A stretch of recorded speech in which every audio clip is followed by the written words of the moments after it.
Welcome to the Cabral Concept, where board-certified naturopath and integrative health practitioner Dr. Stephen Cabral shares how he was diagnosed at the age of 17 with a life-altering illness and given no hope for recovery. It was only after studying and traveling all over the world did he discover how to combine ancient Ayurvedic healing practices with state-of-the-art naturopathic and functional medicine to fully rebalance the body and re-energize it with life. It's time to discover how to get well, lose weight, and finally feel alive again. And now, here's your host, Dr. Stephen Cabral.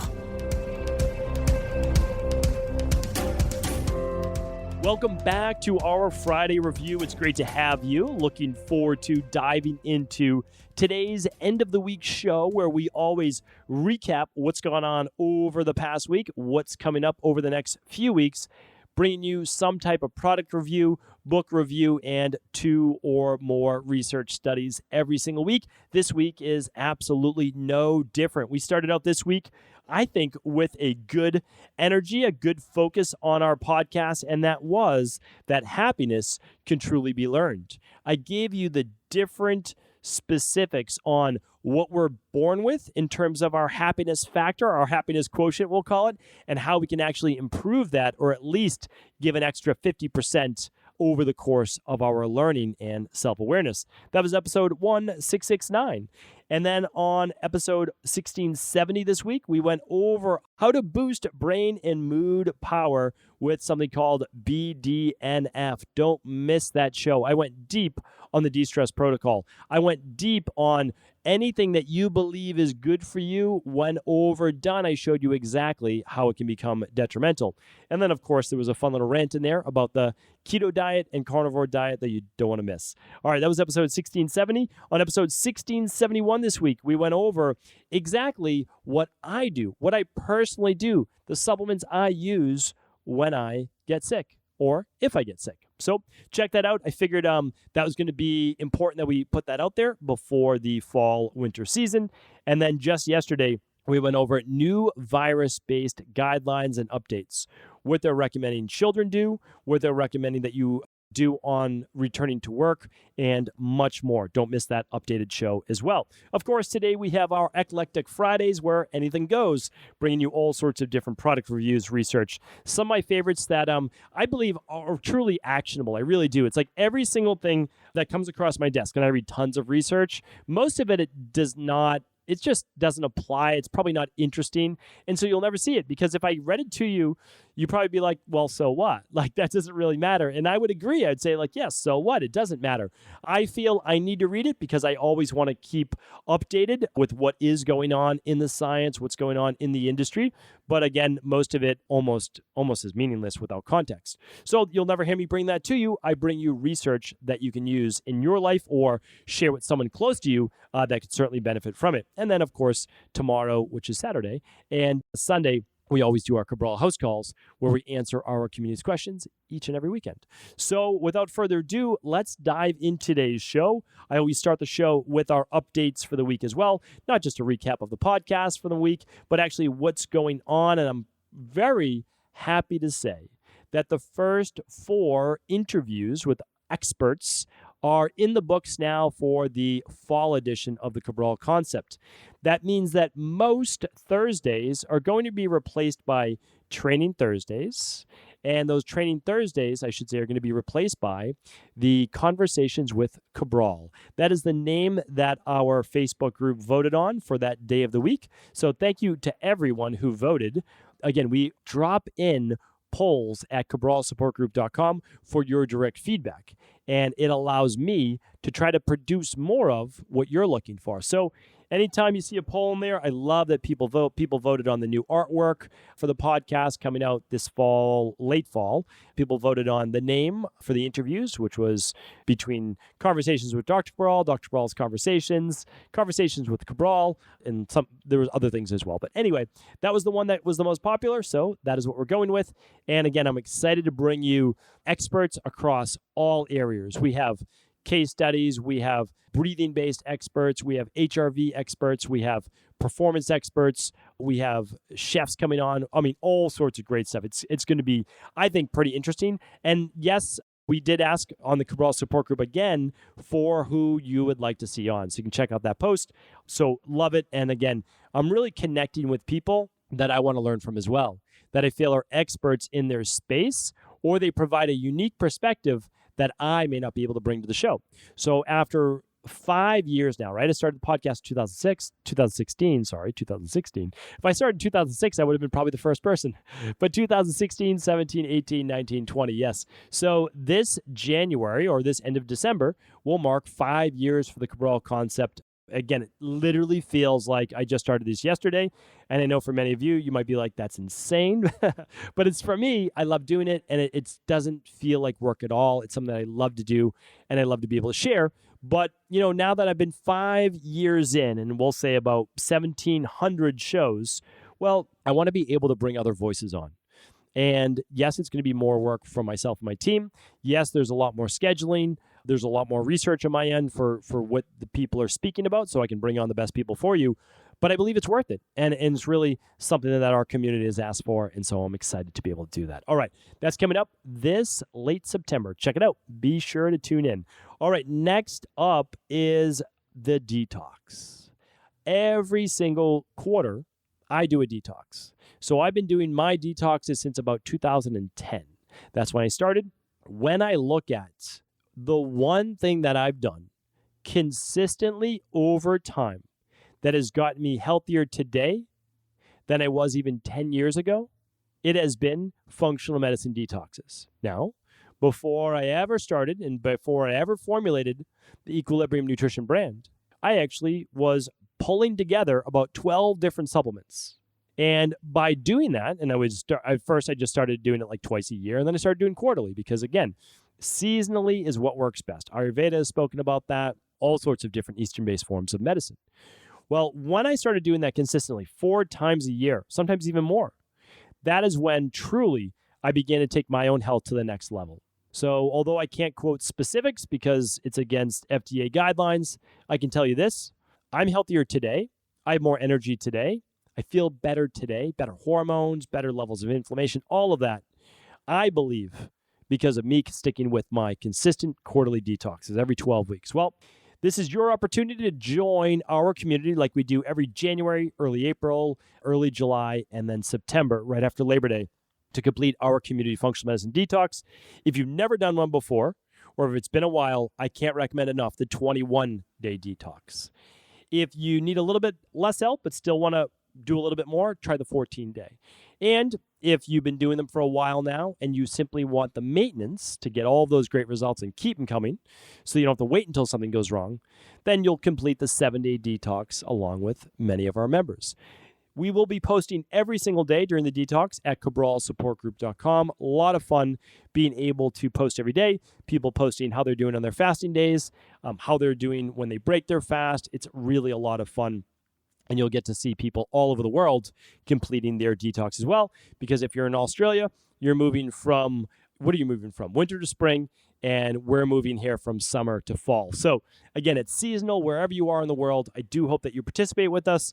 And again, you can listen to the outro as well for something we always do that's a little special every quarter as well. All right. So that is that. Those are the updates for the week. Of course, there's always so much more going on, but each and every week I'll bring you new updates as well, whether it be the courses, the video podcast, the podcast archives coming to iTunes, all that great stuff. Okay. That's coming in the future.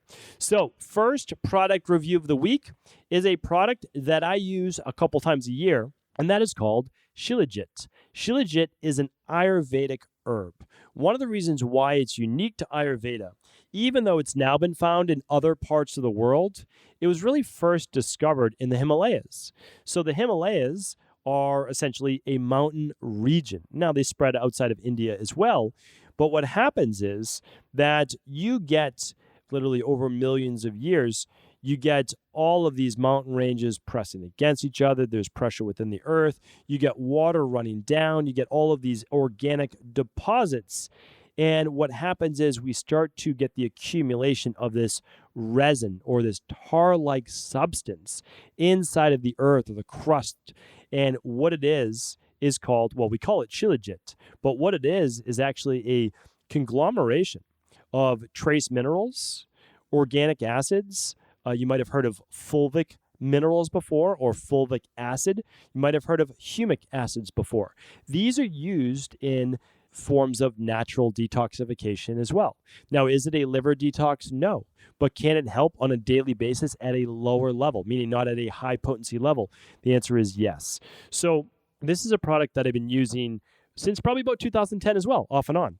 And again, I don't use it every single day. I'll tell you why I don't use it every single day in just a moment. But this is a product that I'm wholeheartedly have always been a fan of. The problem is most forms of Shilajit are not tested.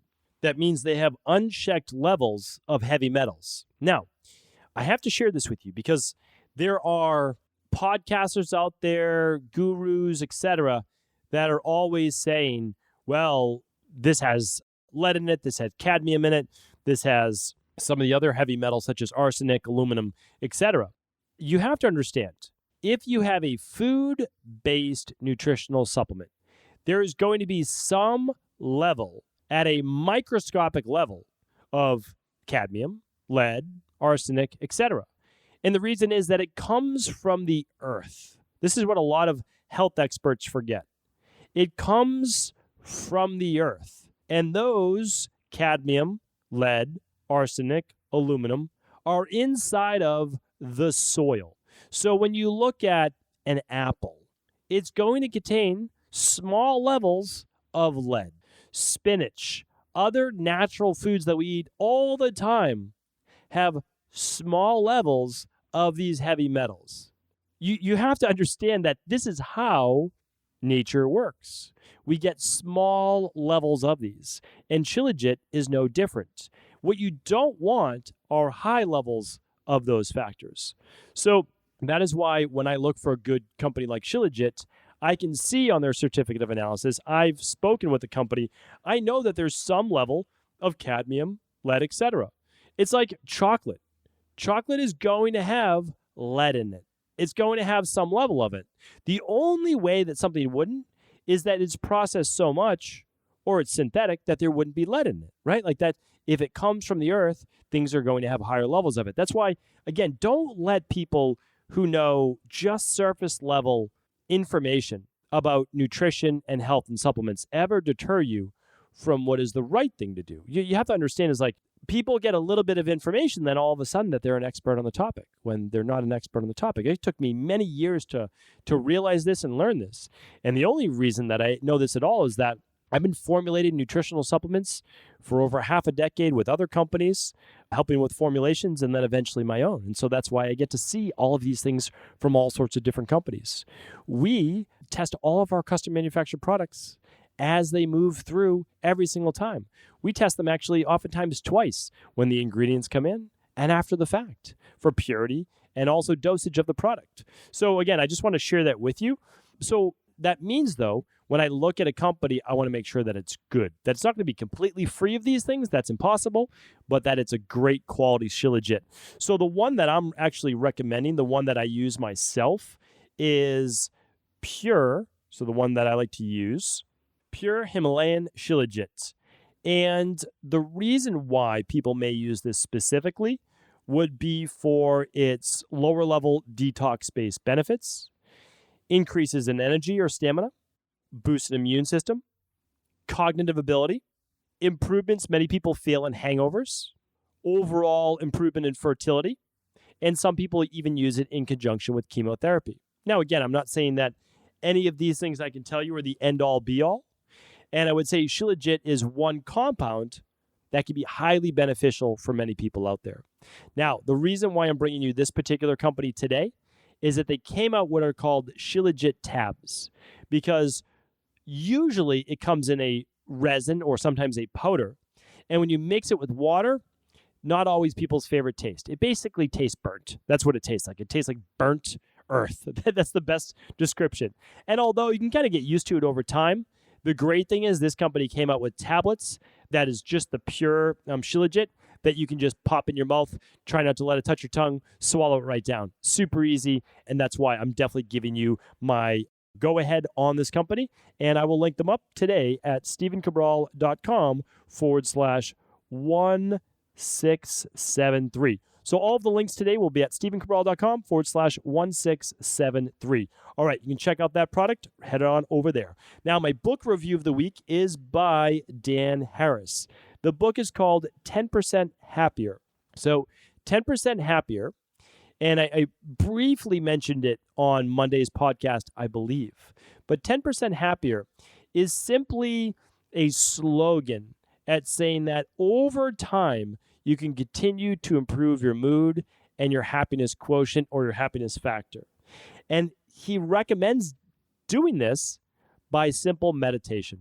Now, meditation in and of itself, I think is very nice. But here's what it leads to, though. It's not just meditating. Because I've always said this before. The act of meditation is fine. It's just okay. It's just okay. But the state of meditation, where you're able to bring that level of mindfulness to everything that you do, is really what you're after. So you want to bring the state of meditation that happens during the act of meditation with you throughout the day. This allows you then to be more self-aware of what's going on around you. So if you see an argument beginning to evolve, or if you see yourself typically triggered by an event, you can catch yourself. You can go back to your breath. You can count to 10. You can relax. You can do whatever it is that allows you to reframe the situation so that you don't overreact with your typical response. So if this sounds like something that you might want to learn more about, you can check out the book, 10% Happier by Dan Harris. All right. Next up, and the last part of the show, we love to bring you some research. So today, I want to let's bring you this first study out of Harvard School of Medicine, or Harvard School of Public Health, done by Dr. Sun and published in the British Medical Journal. The study goes like this, and this is, I'm going to actually, you know what? Why don't I direct quote read it? That'll be much better for you, because that way there, I'm assured that I get it right. And then, of course, I will link this up today if you want the study at stephencabral.com/1673. Okay, saturated fatty acids and risk of coronary heart disease, modulation by replacement nutrients.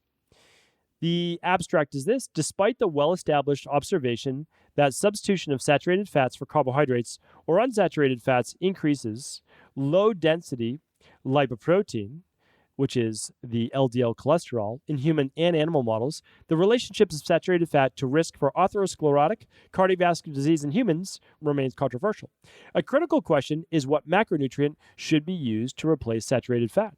Substituting polyunsaturated fat for saturated fat reduces LDL cholesterol, so-called bad cholesterol, and the total cholesterol to high-density lipoprotein cholesterol, which is the so-called good cholesterol. However, replacement of saturated fat by carbohydrates, particularly refined carbohydrates and added sugars, increases levels of triglycerides and small LDL particles and reduces high-density lipoprotein, effects that are of particular concern in the context of the increased prevalence of obesity and insulin resistance. Epidemiologic studies and randomized clinical trials have provided consistent evidence that replacing saturated fat with polyunsaturated fat, but not carbohydrates, is beneficial for coronary heart disease. Therefore, dietary recommendations should emphasize substitution of polyunsaturated fat in minimally processed grains for saturated fat. Okay, so I don't think that was too bad, but let's put it into, I think, more real-world terms. So we have many, many studies linking saturated fats in at least some portion of the population to increased levels of atherosclerotic cardiovascular disease, plaque in the arteries. So when we have more plaque in the arteries, we have less room for blood flow. Eventually, we could end up with some type of coronary artery-based event, some type of heart attack, some type of issue inside of the heart or arteries that lead or are connected to the heart themselves. So let's look at that. We know that saturated fats have been shown over and over to be detrimental, not necessarily to every single person in the world, but a good portion of the population. How do you know if it's you? Well, you'd have to work with someone who's specialized in that specific area to be able to tell you or not. But the problem is this: why not err on the side of caution? Because I look at it as there's absolutely no downside. Let's say you're someone who totally believes in a high-fat diet. Okay, Okay, you totally believe in a high-fat diet. It does not have to come from saturated fat. You can err on the side of caution and increase polyunsaturated fats that have not been oxidized. That's so important. You do not want fake butter, right? You don't want all of these things with soybean oil and hydrogenated oils that have made it into a butter. You don't want that. You don't want to substitute one bad thing for another bad thing. What we want to do is focus on some of those polyunsaturated fats from nuts and seeds. I went over sesame oil last Friday or the Friday before. You can also get it from fish. You can get it, again, like I just said, from walnuts and some nuts and seeds. Or you can get it from monounsaturated fats like olive oil and avocados. So these are easy ways to do a one-for-one with removing some of the saturated fat from your diet. And again, whether it's okay for you or not almost doesn't matter, because the bigger benefits, hands down, are coming from monounsaturated fat and non-oxidized or really non-cooked polyunsaturated fats. So please do take that into consideration. And then, so what does that mean? Well, here's what it means. The science shows that it's going to lower your bad cholesterol. I'm just using the word bad instead of LDL. And it's going to raise potentially your good cholesterol, especially if you add things in like olive oil, etc. Okay. And then it's going to lower your total cholesterol, which is just your total cholesterol. And if you lower total cholesterol, you lower the bad cholesterol, and you're able to raise the HDL, then that lowers your total cholesterol to HDL ratio, which you want at no more than a 3.5 to 1, ideally a 3 to 1 or less. So you get all of this by going lower on saturated fat. Very, very simple. And again, there's no downside to it. Yes, saturated fats are okay for some people. And yes, a little in your diet's totally fine. But we can't go overboard because it doesn't make sense, because not everybody knows if it's going to affect them or not. Okay, second part. There's nothing wrong with carbohydrates. The issue is processed breads, processed flours, and processed sugar, right? That will raise your small LDL particles, which we certainly don't want. That creates more inflammation in the arteries. And also, which is called the endothelial lining. And we also don't want to raise triglycerides. So a lot of times alcohol and a lot of times processed carbs will raise those triglycerides, okay?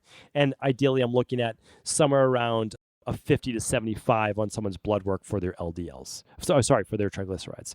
Okay, so I just wanted to share that with you. Again, I always err on the side of caution because why not? All right, the next study just shows you bad science. Okay, and this is really too bad. I'm actually not going to name the doctor. I'm going to link up the study. It's too bad because this doctor is very intelligent. No, it's too bad. That's the truth. Okay, and it's out of Boston Children's Hospital and is published again in the BMJ. Here's the issue. This really is. Cutting carbs and increasing fat boosts calorie burning. People who have slimmed down may be able to lose another 15 to 20 pounds without further limiting calories. Recent finding. For each 10% decrease in calories from dietary carbohydrates and a 10% increase in fat, people burned an average of 50 more calories per day. The results need further study, but meanwhile, consuming more oil and less bread won't hurt. That's the bad science. That's the bad science. I am in complete agreement that when you are trying to lose weight, you do something that we've laid out for you with our 21-day detox, functional medicine detox, or the Fatlocity system, any one of those things. And it doesn't have to be ours. It can be other people's. But it is a lower inflammatory, lower carbohydrate diet. And then you ease the carbohydrates back in as you're improving not just fat burning, but hormones and insulin sensitivity. That's what they're missing. The second part is, that's completely wrong. The results need further study. Yes, they do. But meanwhile, consuming more oil and less bread won't hurt. That is completely false. Consuming more oil will hurt. If you consume more saturated fat, we just spoke about that, right? Palm oils, even large amounts of butter or large amounts of, coconut oil, they can affect some people, and they can affect them negatively. I've seen, again, this is from clinical practice. I see people's levels go up in terms of LDL, bad cholesterol, when increasing saturated fat. So it is not good for everyone. And you can't say, oh, well, cholesterol doesn't matter. No, cholesterol is one factor that does matter. It's not the only factor.